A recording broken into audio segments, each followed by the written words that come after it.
जानवरों के मरने के बाद उनकी खाल से चमड़ा तैयार करा जाता है। ये तो हर किसी को पता है, मगर क्या आपको पता है उसके बड़े बड़े सींगों का क्या होता है? नहीं तो चलिए फिर मेरे साथ बिना किस देरी के वीडियो शुरू करते हैं। आपको बताते हैं उन सींगों से बर्तन कैसे तैयार करे जाते हैं जिनकी कीमत अंतर्राष्ट्रीय बाजारों में करोड़ों में होती है। तो वीडियो का एंड तक जरूर देखना, बहुत ही मजेदार वीडियो होने वाली है। तो जानवरों के सींग से फैंसी बर्तन। यहाँ पे सबसे पहले सींगों को इकट्ठा करा जाता है। तो भारत देश के मरे हुए जानवरों के साथ साथ अफ्रीका अमेरिका के भी जितने जानवरों के सींग होते हैं वो भी यहाँ पे इम्पोर्ट करे जाते हैं। तो जो सींग होते हैं ना उनकी भी छटाई करी जाती है। जो सबसे बढ़िया क्वालिटी के सींग होते हैं उनसे सबसे महंगे होम डेको केपीसी तैयार करे जाते हैं।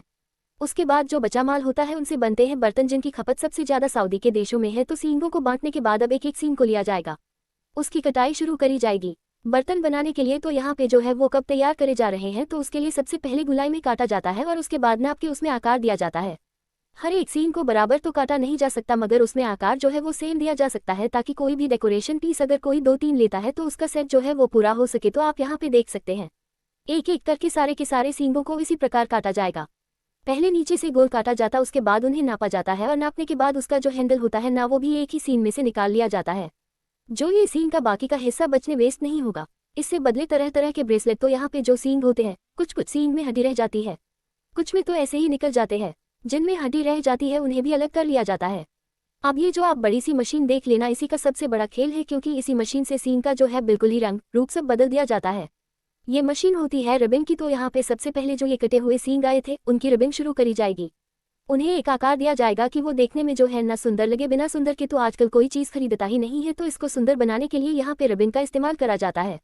तो बहुत ही मेहनत के साथ 3 भैया ये लगे हुए, हर एक भैया के पास एक एक सींग का जो ढांचा है ना कम से कम 15 मिनट तक रहेगा और फिर वो आगे की ओर भेजते रहेंगे, ताकि तीनों ही हर एक सींग को रब कर करके उसमें चमक पैदा कर सके और वो देखने में इतना सुंदर लगे कि जिसकी निगाह इस पर पड़े ना वो कह ही ना सके कि सीन से बना, उसे एकदम खरीद ले। तो उसका रंग रूप बदलने के बाद बारी आती है उसके हैंडल को अटैच करने की। तो यहाँ पे जिसके लिए गैस सिलेंडर के ऊपर एक लोहे का टुकड़ा रख लिया गया है, इसे गर्म करा जाएगा और उसके बाद ये जो सींग आप देख लेना इसको भी इसी के ऊपर पकाया जाता है, क्योंकि हम इसका हैंडल मोड़ना होता है और मोड़ने के लिए इसे पकाना बहुत जरूरी है। हर एक सींग में कम से कम 30 मिनट लग जाता है उसका हैंडल मोड़ने में। तो आप सोच सकते हैं कि एक सींग में कितनी ज्यादा ताकत होती होगी। अभी तो वो हर जानवर की ढाल बनता है, तो आप यहाँ पे देख सकते हैं अच्छे से गर्म कर लिया गया। अब इसे बड़ी आसानी से एक पेज का उसकी मदद से मोड़ लिया जाएगा और मोड़ने के बाद यहाँ पे इसे बिल्कुल ही मग का आकार दे दिया जाएगा। आकार देने के बाद इसी आकार को बनाने के लिए इसे ऐसे ही बांध के रस्सी से रख दिया जाता है कम से कम 10 मिनट के लिए, ताकि जो इसकी गर्माई है वो भी निकल सके।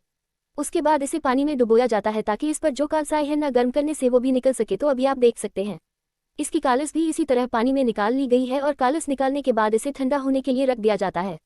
ठंडा होने के बाद इसे दोबारा से रबिंग वाले भैया को दिया जाता है। तो इसमें सुंदर सुंदर आकार डालते हैं, इसकी दोबारा से रबिंग करते हैं ताकि इसमें दोबारा से चमक आ सके और ये इतना सुंदर लगे देखने में कि मैं आपको क्या ही बताऊं।